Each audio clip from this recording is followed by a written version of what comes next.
Hello and welcome to this episode of The Gist. My name is Siima and I am thrilled to be your host as we mark Women's Month 2020. Now, Women's Month is celebrated the world over, be it by individuals, nations, small businesses, and even financial institutions. And DFCU Bank is no exception. Since launching its Women in Business program back in 2007, 35,000 women have benefited from capacity building sessions facilitated by DFCU and its partners.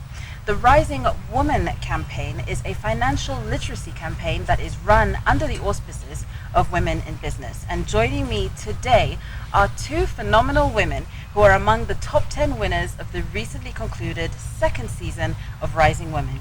One is in agricultural production and trade, and the other runs a visual media company. So in the words of the legendary Black Eyed Peas, let's get it started, talking women, business, and shattering those infamous glass ceilings. Sandra Ejang and Valeria Nasolo, welcome to The Gist, and congratulations on making it to the top 10 of the most recent Rising Woman campaign. And welcome back from Nairobi. I understand you took a trip as part of your reward for making it to the top 10. What was it like? What was your experience as an entrepreneur in Nairobi? I love Kenyans. They are go-getters. They're nothing like us. So I learned that what really makes them thrive is working together as a team as opposed to individuals. Yes. We learned that if we did that here, we'll probably be better businesswomen. Definitely, I have to agree with you there. Valeria, what was your experience? Yeah, the experience was amazing. It was very experiential. What I took home most was to concentrate more on partnerships and linkages. As Sandra said, the Kenyans work together most, especially. Here in Uganda, when in business, we normally look at our competitors as enemies or something. But if we work together and come together, partner, we'll do a lot together and we'll go a long way. Now, both of you were already, relatively well established in your businesses, but I have to ask you what encouraged you to apply to be part of the Rising Women initiative? Sandra, I know your experience was really very unique. I was 7 months pregnant, and at that point, my business was, I was feeling like my business was a bit stagnated. So I needed a kick. First of all, being pregnant, I had sort of like taken a backseat in the business. Yes. So there wasn't very much I was doing. My team was doing an amazing job, but I felt like we could have been doing so much better. So when I saw the advert, it was an opportunity for me to get in there and basically do something about the business. And Valeria, what about you? What was it that caught your eye when For you me, saw what that? caught my eye, first of all, being a young entrepreneur, looking out for very many sources of capital, the money really caught my eye. When I looked at the ad, and and it said that when you hand in your proposal, you stand a chance to win over 30 million Ugandan shillings. That really caught my eye. But along the way, I have realized that this initiative, with the trainings that we've had, financial literacy, business management, customer retention, I realized that this initiative goes far a long way. Now, ladies, it goes without saying that starting your own business is quite a frightening venture. You have all sorts of questions. You're unsure of many, many things. But at least now your bravery has been validated, considering the fact that you've won these awards. When you went into it, were there any fears that you already had? Or once you saw the ad, did you say to yourself, you know what, I've got this in the bag? I usually don't overthink about things like this. So when I saw it, my first thought was my business needs help. Yes. So I just went in and of course I'm terrible at proposal writing, and I didn't know whether I would win, but I decided to give it a try. I mean, I lose nothing by applying. True. So I just applied. Valeria, what about you? I also didn't see myself winning or just being there, but I told myself I do not lose anything by writing the proposal. And guess what? When I saw the ad, I missed out something on the website that particularly said a certain format on how the website on how the proposal had to be written. So I'm done with my proposal and I'm almost handing in 1 week later, and boom, I realized that the whole format was wrong. So I had to go back and sit and rewrite it. So I told myself, do I need to rewrite? Do I need to just give up? But I told myself, I do not lose anything by rewriting this whole proposal. Yeah. And yeah, I Okay. found myself handing it in and applying for the initiative. Are there any mistakes that you made that you still regret or that you feel that you learned a major lesson from, Sandra? I have no regrets when it comes to mistakes I've made in my business, because the mistakes have built me. Yes. If I had not made the mistakes, I'd probably be making them now as the business is grown, and that would be a terrible blunder. So I'm very thankful for the mistakes I made. I have learned so many lessons, so many I could write a book. Yes. Hopefully you will one day. Valeria, we had a chat previously, and you told me some different instances where things would just kept going wrong for you before you finally found your footing. What's that one mistake that you learned your greatest lesson from? For me, first of all, the one mistake is I had the perception that I am going to make the money immediately. Like in 1 month, in 2 months, I'll be earning the money, and all the money that I've invested will be coming back. That was the first mistake I thought I did. And my second mistake was to think that my family and my friends are going to be my first customers. Okay. That is totally a different story. Okay, that's very unfortunate, because you would automatically assume that your nearest and dearest would be, you know, the first to support you. I mean, Sandra, you mentioned that your husband's very supportive. Obviously, he must have been by the time you went into this, when you were, you know, giving birth practically any time. How do you know that you've landed on an idea that's going to be good for your business? Okay, first of all, I think it's passion. You need to do a self-evaluation and know what excites you, what excites your life, and then how do you turn it into an idea. Okay. For me, it's really spontaneous. As an entrepreneur, I've had so many businesses, would need a whole different session for this. But for now, when it comes to beekeeping, I'm generally passionate about beekeeping, and it's not just about the money. Yes. So when I get an idea, I'm going to run it by my husband, and then I'll run it by my friends. I also have a group of friends who support me, and they support my businesses and whatever crazy idea I come up with. So when I talk to them, we discuss, see the pros and the cons, and usually it's a go. How do you handle adversity and doubt, especially working in a culture that still very much supports the idea that there's some things that men can do that women can't? How do you silence that little voice of self-doubt in your head, Valeria? For me, I always tell myself, if something is not taking me to a next level, it comes in from this ear and goes out from the other. Okay. So when a negative voice, especially from someone, you know, there's sometimes when it comes out from you yourself, like you don't believe in yourself, you reach a point and you be like, you know what, this won't work out.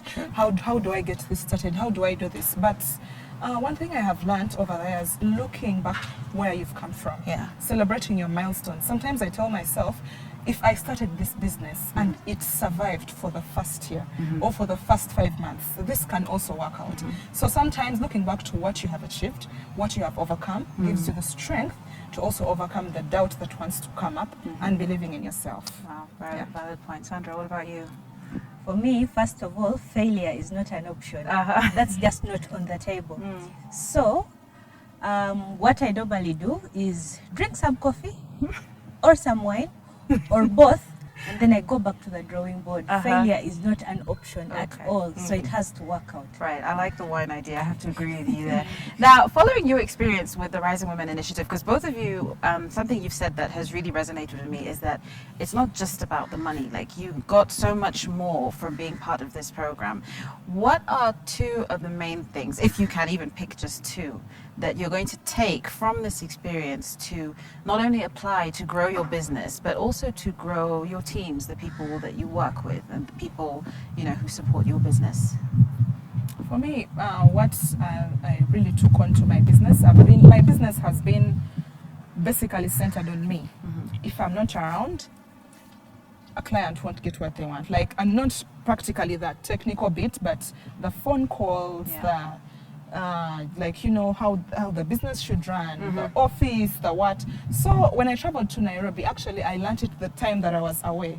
I realized that I had to make very many phone calls back to Uganda because I had really centered it to that way. Okay. So what I really took home from the women in Nairobi, it's not them that are running their businesses. Like, you can step back and let the people do this. And learn to delegate. Exactly, learn to delegate. And what I resonated to doing, I got a new line specifically for business, and I got my line of this. And also, I really learned to take on is partnerships and linkages. We can really do a lot when we come together instead of fighting all the time. The most important thing I've learned is basically giving back. Okay. DFC is a business on its own, right? And it has given back to us, the female entrepreneurs. The best I can do with what I have gotten from them, and this is not even going into what I have learned as a businesswoman, Yes. is giving back to my community. Very true. So the communities I'm working with are going to get back so much more from me. On top of that, I've learned about partnerships. Actually, between the time we came back and now, I'm already working with a friend of mine, and I have a honey selling point at Forest Mall. Oh, wow. Yes. That's great. So we need to pass by and check some out. Yes, you should. Absolutely. Right now, in this Uganda of ours, we hear these catchphrases thrown around: support the girl child, women empowerment, and so on. How optimistic are you, ladies, for the future of young Ugandan women who are going to watch this, who are going to be trying to emulate you, whichever field of business they decide to go into? But how optimistic do you feel for their opportunities in the future? For me, I am very optimistic that, you know what, if they believe in themselves, nothing, totally nothing is impossible. Yeah. Because personally, me, as my story, I'm a young girl, 25 years of age. I keep on telling them, and my dream is to actually open an online platform for them to interact with people that have made it, for them to know that they can actually make it, even if you're deciding to go into entrepreneurship, even if you're deciding to go and work somewhere, there are still some ethics that you need to carry on. Now, like I said, there are going to be a lot of young women who are going to be watching this. A lot of young women in the future who will want to apply for the Rising Women Initiative. What is one piece of advice you could give to a young Ugandan woman who's watching this today and is thinking, I have an idea for my business, or I want to grow my business, or I want to support my sister, my friend, my colleague who's in the business? What's that one piece of advice you give, Valeria? For me, the one piece of advice I would give them is to put themselves out there. Believe in themselves. My advice would be strive to be the best that you can be. We have a lot of businesses in Uganda that only look at the Ugandan market. When you're starting a business, aim to be the best in the world. Don't look at only Uganda. Valeria, I have to ask you, did emerging as winners out of hundreds of entrants boost your self-confidence or even your own belief in your potential when you decided to apply for the initiative, or when you went in? Did you already think, you know what, girl, I've got this? A lot, a lot, because even the people out there that were seeing my business and all that, it's added a lot of confidence in me. Even my customers, people out there, when you come into my office and you see the award, the certificate, there's a way it adds a lot of value to your business and a lot of confidence to you as a person. I must admit, towards when they were calling us for the presentations, I felt like, these guys, I think, were lying to us.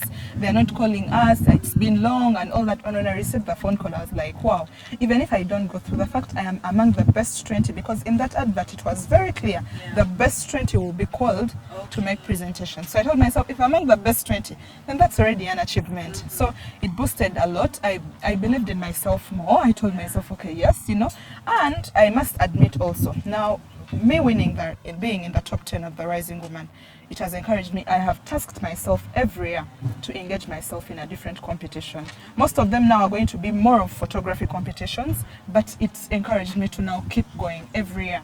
I have to be part of a competition out there. Yeah. Amazing. Sandra? My story is unique. When I got called for the interview, I remember my baby was 11 days old. So they asked if I could come for the interview. I was like, when is the interview? They told me 3 p.m. I was like, what?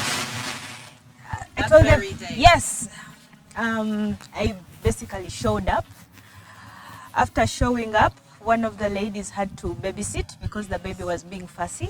So you had to go with the baby for the interview? Yes, I had to come with the baby. My wingman. Maybe that's why I won. Well, you heard it right here from these two amazing ladies, Sandra and Valeria. Thank you so much. Congratulations once again on winning this fantastic award. And to any of the young future entrepreneurs, the young women out there who are watching this, you heard it right here from these ladies. They have the experience, they've taken the journey.